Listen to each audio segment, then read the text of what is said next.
In the 1960s, American citizens were exposed to something never before seen on their televisions: live footage from the Vietnam War. Compound, its first squad. Some citizens, mostly members of the rising counterculture movement, were only more enraged by the graphic footage shown on the nightly news. American citizens were split. Some viewed Vietnam as a necessary effort to stop Vietnamese independence, while others saw it as a needless excursion of violence and death. The government's decisions were not influenced by the hordes of critical detractors, and, in fact, the war itself lasted until 1975. Have concluded an agreement to end the war and bring peace with honor in Vietnam. The government had no intent to partake in the public's form of New Age communication, and their opinion on the war would stay the same. Hollywood's opinion, on the other hand, would evolve throughout the decades during and following the Vietnam War. In 1968, Hollywood attempted to convince the public of Vietnam's inherent patriotic edge with the John Wayne film The Green Berets. Not only was it poorly received and a box office bomb, but it was Hollywood's big realization that not only were studio films out of style, but the public didn't believe in what the government said was true. They knew their own truth and weren't going to pay for sanitized lies. Notice was taken, and as the 1970s rolled in, a new decade of cinema communicated a new perception of the Vietnam War.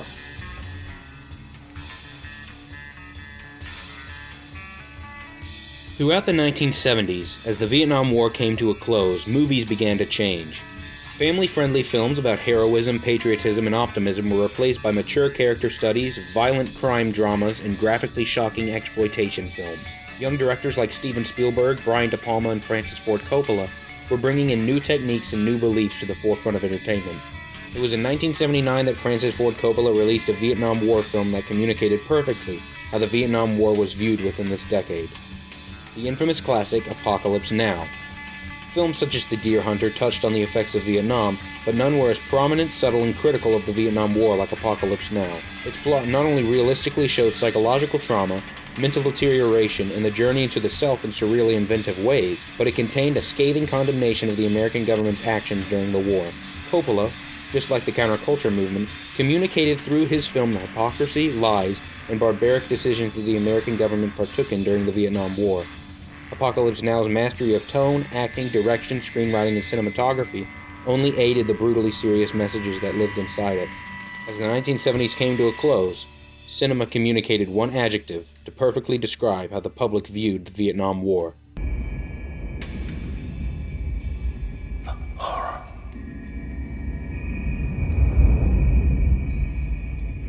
Horror.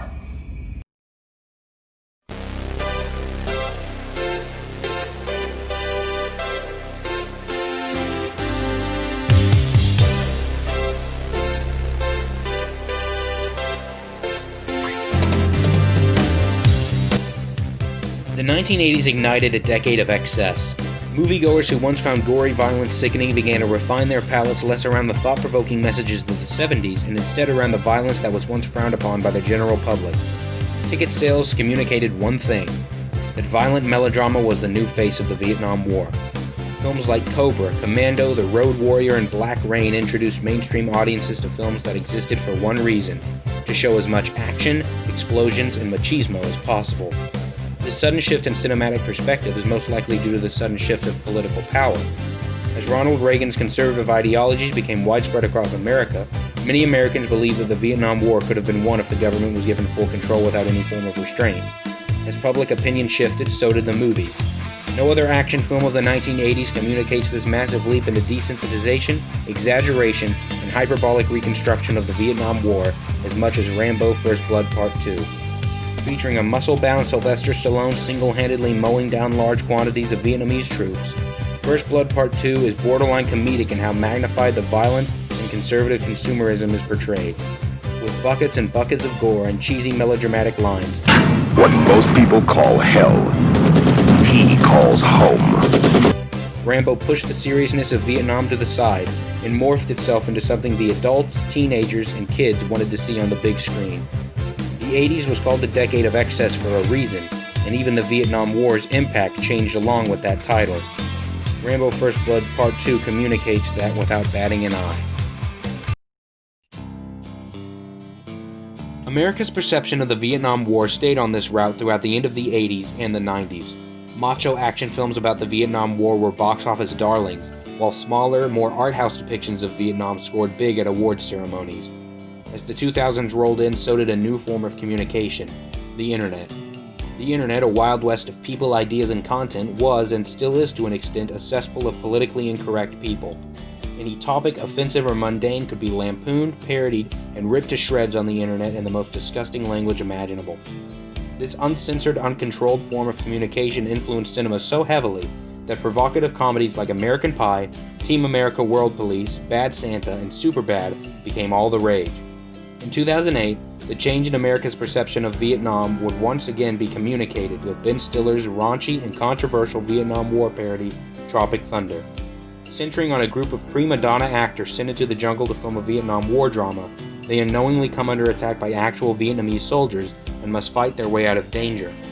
Although a critical success, many organizations were outraged by the film's explicit ridiculing nature, especially towards the disabled and African Americans. We feel that the use of the word retard throughout the film, 15 or more times, is done without any regard for the dignity of people with intellectual disability. Tropic Thunder communicated a combination of America's constantly shifting viewpoint on the Vietnam War.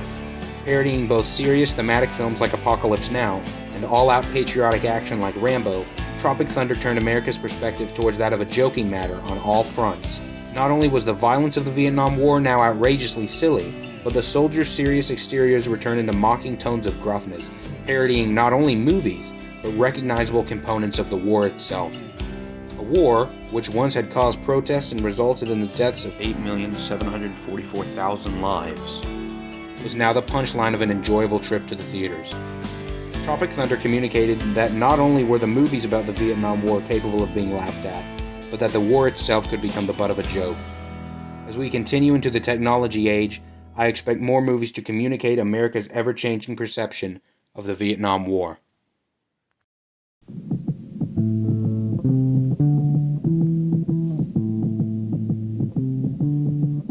I've lost all of my pride.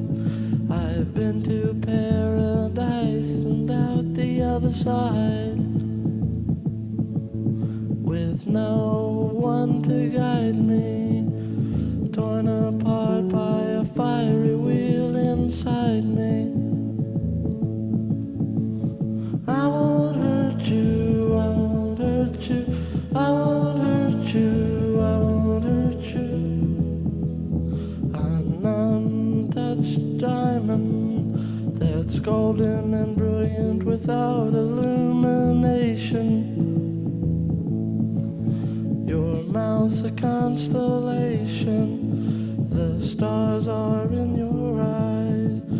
I'll take a spaceship and try and go and find you.